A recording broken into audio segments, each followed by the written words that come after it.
बेकी सड़क पर आराम से चल ही रहा था कि अचानक एक साइथ उसके सिर की ओर उड़ती हुई आई। सौभाग्य से उसकी रिफ्लेक्सेस तेज थीं। उसने फौरन झुककर उस वार को छांट दिया। हैरान परेशान उसने पीछे मुड़कर देखा और वहां खड़ा था डोलोर, दोनों हाथों में साइथ्स लिए सीधे उसकी तरफ निशाना साधे हुए। बिना किसी चेतावनी के डोलोर ने हमला कर दिया, एक पत्थर को हवा में उछालते हुए। जैसे ही बेकी ने डॉज किया, डोलोर ने दूसरी साइथ उसकी ओर फेंकी। बेकी ने तुरंत क्राउच किया और बाल बच गया, लेकिन उसके कुछ बाल कटकर नीचे गिर गए। बेकी ने जैसे ही राहत की सांस ली, डोलोर ने एक साइथ की रस्सी खोलकर उसी की ओर फेंक दी। बेकी ने उसे कैच कर लिया और उसी पल डोलोर ने फिर से हमला किया। बेकी ने खुद को बचा लिया, लेकिन अगले ही सेकंड उसके हाथ में पकड़ी साइथ टूट गई। अब डोलर के लगातार हमलों के सामने बेकी को पीछे हटना पड़ा। बार बार डॉज करने के अलावा कोई चारा नहीं था।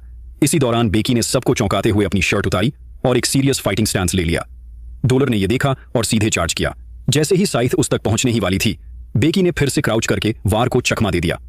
तभी कहीं से एक टीपॉट हवा में उड़ता हुआ आया और सीधे डोलर की ओर गया। डोलर ने उसे पकड़ तो लिया, लेकिन उसकी आंखों में डर साफ झलकने लगा। उसे लगा शायद इसमें उबलता हुआ पानी होगा। सब लोग हैरान थे। तभी शिकावा जोर जोर से हंसने लगा और डोलर का मजाक उड़ाने लगा। इतना डर किस बात का बे? डोलर को तभी समझ आया कि केटल में तो ठंडा पानी था। उसकी आंखों में गुस्सा भर आया। वो शिकावा की ओर दौड़ा, लेकिन शिकावा ने आसानी से डॉज किया और डोलोर को जमीन पर गिरा दिया। गुस्से में पागल डोलोर फिर से उठा और एक जोरदार हमला किया, जिससे शिकावा का चश्मा टूट गया। वार इतना तेज था कि शिकावा के हाथ से खून बहने लगा। अब डोलर ने भी अपनी शर्ट उतार दी, अगला वार करने को तैयार। लेकिन इससे पहले कि वो कुछ करता, शिकावा ने एक चाल चली।